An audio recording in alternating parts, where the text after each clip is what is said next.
penuh dengan opsi upgrade, speknya luar biasa. Itulah Pongo 725. Jadi kecepatannya udah wush gitu. Ini laptop udah bisa menghabisi game-game tadi itu. Yo, halo teman-teman semuanya. Selamat datang di channel Beko Plaza, dan kali ini bareng saya ini adalah laptop. Iya, Pak Laptop. Untuk ponakan-ponakan saya di luar sana, kalau lihat video ini, nah sekarang kita akan membahas salah satu laptop gaming ya. Ini laptop gaming yang katanya murah meriah, terbaik untuk saat ini. Loh, laptop apa itu nih? Ada di samping saya. Kita akan bahas, langsung masuk ke videonya. Baiklah, keponakan laptop yang paling cantik-cantik dan ganteng-ganteng di luar sana. Ini adalah Axio Pongo 725, sebuah laptop gaming dari Axio. Harganya 9 jutaan, dia sudah memiliki spesifikasi yang mantap jiwa. Wow. Pertama, prosesornya Core i7 generasi 12, yaitu 12650H. Ini punya 10 core, 16 thread ya, kalau nggak salah seperti itu. Kemudian nggak itu aja, RAM-nya itu 16 GB teman-teman. Jadi RAM-nya udah 16 GB, dual channel, nggak nanggung-nanggung nih teman-teman ya. Axio kasih langsung dual channel dengan konfigurasi 2x8 GB. Selanjutnya yang paling mencengangkan dari laptop 9 jutaan ini adalah di VGA-nya atau grafiknya. Dia pakai grafik RTX 2050 Loh, mana ada sekarang ha? Coba cari di pasaran. Sebuah laptop gaming Core i7 generasi 12 dengan VGA RTX 2050 plus RAM-nya 16 GB, harganya 9 jutaan. Nah, cuman ini aja Axio Pongo 725. Masih kurang dengan spesifikasi itu. Tenang. Storage-nya ini nggak nanggung-nanggung juga. 512 GB. SSD M.2 PCIe Gen 4. Loh ya, ini Gen 4 bukan Gen 3. Jadi kecepatannya udah wush gitu. Kecepatannya untuk read-nya 7000-an Mbps. Kemudian write-nya atau tulisnya itu di 3000-an Mbps. Loh, gimana? Kira-kira ngiler nggak? Udah ngiler nggak? Ini ponakan-ponakan Pak Alik di luar sana udah ngiler dengan Pongo 725? Kalau belum, kita bahas yang lainnya lagi, yang istimewa dari laptop satu ini. Oh ya, ada yang ketinggalan. Storage-nya tadi itu slotnya masih ada satu slot lagi untuk opsi upgrade-nya. Loh, penuh dengan opsi upgrade, speknya luar biasa. Itulah Pongo 725. Nah, kemudian kita beralih ke bagian nih layarnya. Nah, layarnya ini dia resolusinya itu Full HD, besarnya 15,6 inci. Full HD itu 1920 x 1080. Nah, yang istimewa dari layarnya ini adalah refresh rate. Nah, refresh rate-nya itu 144 Hz. Kalau dipakai untuk FPS, main game tembak-tembakan, nah ini luar biasa. Dan kemudian di bagian layarnya ini brightness-nya itu 250 nits, dan layarnya ini udah anti glare, anti silau. Nih lihat nih, ini kena cahaya langsung kan nggak mantul ya, nggak mantul langsung ke mata nyulek gitu, nggak. Ini sopan gitu masuknya ke mata meskipun kena cahaya yang langsung ke monitornya ini gitu ya. Nah, untuk color gamutnya ini mungkin yang agak sedikit disayangkan dari Pongo 725 ya. Semua laptop kan nggak ada yang istimewa, nggak ada yang sempurna lah, sama halnya kayak Pongo 725 ini. Untuk color gamut layarnya ini dia di angka 68% sRGB. Jadi layarnya ini menurut laptop itu lebih cocok dipakai untuk ngegame daripada untuk desain grafis. Ya, untuk desain grafis bisa, cuman untuk displaynya, khusus untuk display atau layarnya ini, dia lebih cocok dipakai untuk main game karena refresh rate-nya tadi yang 144 Hz itu. Beralih sekarang ke ketik mengetik. Di bagian ketik mengetiknya ini ternyata teman-teman ini luar biasa. Dia sudah dilengkapi dengan backlit RGB satu bagian aja, yang bisa kalian atur di software control panel. Di situ semuanya bisa kalian ubah-ubah nih warna-warna dari keyboardnya. Mau merah, mau hijau, mau biru bisa. Untuk feel ngetiknya ya ini ciri khasnya Pongo 760, Pongo 960, termasuk Pongo 725 ini itu keyboardnya mirip-mirip lah. Dan untuk bagian touchpadnya, untuk yang dulek kursor itu, nah itu terletak di bagian sejajar dengan tombol spasi. Jadi ini memudahkan atau membuat lebih nyaman ketika kita mengoperasikan keyboard dan juga kursornya dalam satu waktu.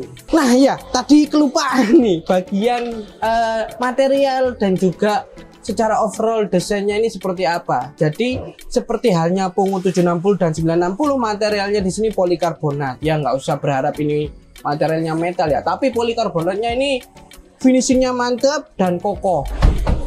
Loh, kokoh banget. Kemudian di bagian belakang layarnya itu ciri khasnya Axio Pongo, dia menampilkan logo gorila, orangutan itu ya, orangutan berwarna merah yang kayak marah gitu kan. Nah, apakah logo orangutan merah ini menggambarkan amarah dari performa Pongo 725? Ya, kita langsung aja masuk ke sesi pengujian performa dari Pongo 725. Sebelum pengujian ini saya kasih tips and trick untuk memaksimalkan Pongo 725. Jadi di Pongo 725 ini di control center itu tadi kalian bisa mengatur atau memilih mode mana yang paling cocok untuk kebutuhan kalian. Ada mode performance, mode mentok ini performanya notok jedok. Ada mode entertainment yang standar, ada mode power saving. Nah, power saving ini untuk menghemat baterai, di mana VGA-nya akan mati, RTX 2050-nya itu akan dimatikan guna menghemat baterai. Dan mode quiet, selain mode-mode tadi itu, ternyata kipasnya atau fan-nya juga bisa diubah juga pengaturannya. Ada automatic, ada custom, dan juga ada maksimum. Customnya ini kalian bisa sampai mengubah kecepatan daripada fan CPU maupun fan GPU lah, terpisah. Ini mantap untuk software control center ini. Dan apakah ini berpengaruh terhadap performanya? Nah, kalian bisa lihat uji software sintetis di Pongo 725 berikut ini. Nah, kelihatan di sini untuk mode performance memang luar biasa, mengeluarkan performa yang maksimum dari Pongo 725 ini. Dari Core i7-nya maupun VGA-nya itu digas habis-habisan. Dan kalian juga bisa lihat di sini untuk mode quiet dan juga power saving kelihatan banget performanya dipotong habis-habisan untuk menghemat baterai dari Pongo 725 ini. Nah, suhunya itu ternyata di mode performance ya paling tinggi karena dia menggunakan performa mentoknya. Tapi tenang, suhu yang tinggi ini kalau misalkan laptopnya masih hidup ya gas aja, nggak usah ragu kan ya. Di setiap komponen laptop itu ada namanya thermal limit atau suhu tinggi paling atas. Nah, kalau itu dia nggak mati tiba-tiba ya udah hajar aja, nggak usah peduli dengan suhu ya. Nah, kemudian software sintetis mungkin kurang puas ya, kita kasih software editing. Di sini ada Blender, bukan Blender untuk ngejus ya, tapi ini software Blender untuk 3D desain. Kemudian ada Adobe Premiere. Di Adobe Premiere kita seperti biasa pakai project 1 menit 21 detik dengan video vertikal dan coloring serta cutting sederhana aja. Dan di sini kalian bisa lihat untuk render Full HD cuman butuh waktu 30-an detik. Loh. Dan untuk render 4K butuh waktu cuman 1 menit aja. Loh, gimana? Pilihan laptop dari laptop ini luar biasa kan ya? Ini dipakai untuk editing video gitu udah sangat mumpuni. Nah, untuk 3D rendering gimana? Blender seperti biasa pakai BMW 27. Rendernya itu ternyata enteng kalau BMW 27. Makanya saya kasih di sini untuk render Classroom. Ternyata di Classroom juga nggak membutuhkan waktu yang banyak untuk merender sebuah image Classroom itu sendiri. Nah, nih cocok banget ya, pakai 3D rendering mantap, dipakai untuk video editing juga mantap. Loh, ada yang kurang pasti laptop. Apa itu? Loh, main game ya pasti ya. Main game gimana? Pongo 725 kita uji dengan 3 game, F1 2022, Red Dead Redemption 2, dan juga apa itu? Forza Horizon 5. Nah, F1 2022 itu kita langsung lah mainkan di sini.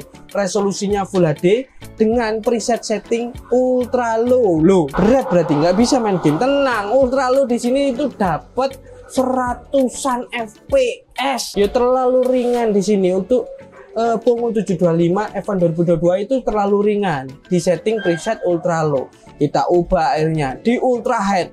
Jadi di sini kalian bisa lihat F1 2022 setting kiri sampai setting mentok kanan gimana. Nah, di preset ultra high itu Pongo 725 ini mendapatkan average 40-an FPS loh, masih playable kan. Ini setting ultra high, montok semuanya, masih bisa dimainkan di Pongo 725 ini. Nah, itu game pertama. Game kedua, Red Dead Redemption 2. Di Red Dead Redemption 2 ini kalian itu ya sama resolusinya Full HD, dan di sini ditawari langsung defaultnya itu langsung disetting ke balance atau di tengah-tengah untuk preset settingnya. Nah, ya namanya juga pengujian di sini ya, saya turunkan dulu lah di mentok paling kiri. Di mentok paling kiri Red Dead Redemption ini ternyata mendapatkan FPS yang masuk, pokoknya luar biasa. Di balance pun itu begitu juga, mendapatkan FPS yang playable untuk Red Dead Redemption 2. Jadi semuanya tergantung kalian nih, kalau Red Dead Redemption mau yang grafiknya mantap atau mau yang lancar toker mainnya, FPS-nya gede. Dan Pongo 725 ini bisa menghimpun semuanya itu. Bisa dapat gambar yang bagus, grafik yang bagus, dan juga FPS yang bagus juga. Kurang oke. Forza Horizon 5 ini game terakhir ya, karena nggak ada waktu. Di Forza Horizon 5 settingnya sama, resolusinya Full HD, kemudian di sini ditawari langsung untuk defaultnya itu di preset low. Ya emang ini game berat ya, makanya di sini langsung dikasih preset low. Dan di preset low ini ternyata mendapatkan FPS 113 FPS loh. Yo gak berat untuk Pongo 725 ya. Di preset low ini ultra low kita turunkan biar dapetin FPS yang lebih gede lagi. Ternyata di preset ultra low itu dapat 130-an FPS. Pokoknya mau Forza Horizon 5, mau Red Dead Redemption 2 atau F1 2022, ini laptop udah bisa menghabisi game-game tadi itu. Game lainnya gimana? Valorant, Dota, loh yo benteng guys. Itu game enteng, itu game ringan untuk dijalankan di Pongo 725 ini. Makanya nggak kita tes. Udah 3 game ini saya kira udah cukup ya mewakili untuk tes gamenya. Nah itu gambaran performa dari Pongo 725. Gimana menurut kalian mengenai Pongo 725 ini? Oh ya, ada satu hal positif lagi. Tadi kelupaan ini, masalah portnya. Jadi I/O port di Pongo 725 ini super lengkap. Masih ada RJ45, USB Type E nya ada 3, kemudian USB Type C ada 2, ada port HDMI, ada port mini display, ada micro SD card reader, ada audio jack combo. Pokoknya lengkap guys, semuanya mau ditumpulkan di sini. Pokoknya 725 ini, Pongo 725 worth it menurut Pak Laptop. Jadi kesimpulannya Pongo 725 ini cocoknya dipakai untuk siapa? Untuk kalian yang mulai masuk ke dunia profesional tapi cuan kalian masih mepet-mepet. Di bawah 10 juta kalian udah dapatkan performa yang seperti itu dengan spesifikasi yang seperti itu. Udah bisa dipakai untuk desain, dipakai untuk gaming juga bisa. Dan kalau kalian misalkan tertarik nih dengan Pongo 725, di bawah sudah ada linknya. Atau kalian langsung datang aja ke Bitkom Plaza Jember, Jalan PP Sudirman nomor 60, Kabupaten Jember. Ilingo yo. Pokoknya golek ono wajahe laptop iki. Nah, engko langsung tako, "Lek, Pongo 725 nih Lek, tuku aku." Nah, kayak ngono ya. Terus kemudian oh ya, sosial media Bitkom Plaza ini ojo lali di follow kabeh. YouTube di subscribe, Instagram di follow, TikTok di follow. Apa mana Mas? Ben apa Lek? Ya ben weruh kan. Ben opo? Ben weruh informasi-informasi terbaru mengenai produk dan juga promo-promo di Bitkom Plaza Jember. Nah, ya kan yo. Jadi ngono ae wis lah. Jelas kan ya? Pongo 725 iki yo. Tau wis lah, aku tak ngadeg ngene wis. Nah, ngono rek. Pongo 725, pokoknya ndang tuku. Ilingo, terakhir pesan-pesan gawe awakmu, kata-kata hari ini. Jadi nang bisa Lek. Pesan-pesan. Enggak situ kata-kata hari ini. Dikira mate aku. Dadah teman-teman. Dadah. Jangan lupa subscribe. Dadah. Dah.